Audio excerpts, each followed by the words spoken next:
И еще раз собраться вместе, подвести итоги, наградить лучших – такова цель закрытия лагерной смены, которая состоялась в профилактории. Позади 3 недели отдыха. В санатории мальчишки и девчонки время даром не теряли. Пополняли свой интеллектуальный багаж, раскрывали творческие способности, а самое главное – поправляли свое здоровье. Лечение у нас получают в виде массажа, спелео, шахта у нас, соляная шахта. Мы в этом году запустили бассейн прекрасный, дети с удовольствием купаются, далее получают кислородный коктейль и другие физиотерапевтические лечения. За летний период в санатории Сибай отдохнули и ощутимо поправили свое здоровье 145 детей из Хайбулинского района. Мы с этим санаторием сотрудничаем давно уже.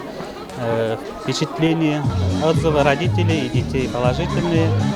И в этом году я заранее приехал, чтобы узнать мнение детей, поговорил с ними. У них отзывы только положительные. Думаю, что наши дети не только с пользой провели это время, но и нашли много друзей, ощутимо поправили свое здоровье.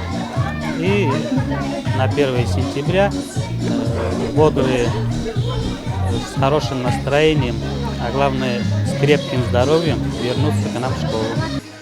В день закрытия лагерной смены мальчишки и девчонки, объединенные в 5 разных отрядов, продемонстрировали свои таланты, пели и танцевали, а заодно и благодарили тех, кто за все это время дарил им частичку души. По словам ребят, они получили массу положительных впечатлений.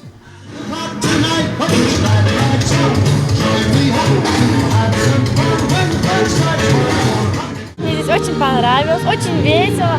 Каждый день разные конкурсы, очень весело. Больше всего запомнилось, веселье запомнилось, потому что тут много чего происходило. Даже отсюда уезжать не хочется, вообще не хочется. Я здесь отдыхал, мне здесь очень понравилось. Были разные конкурсы, тут очень суперско было. Разные конкурсы были, ездили в театр Сулпан, в кинотеатр ездили на 3 дня в Шифу. У меня новые друзья появились, я с ними буду общаться, и хорошие вожатые. И на следующий год сюда еще раз приеду. Самые творческие, спортивные, активные дети, а также педагоги были награждены заслуженными грамотами. Всего за лето в профилактории Сибай получили возможность отдохнуть и поправить свое здоровье более 500 ребятишек, не только из нашего города, но и из ближайших районов. Альфия Расулова, Рустам Имангулов, Гульгинар Искильдин, телекомпания СТВ.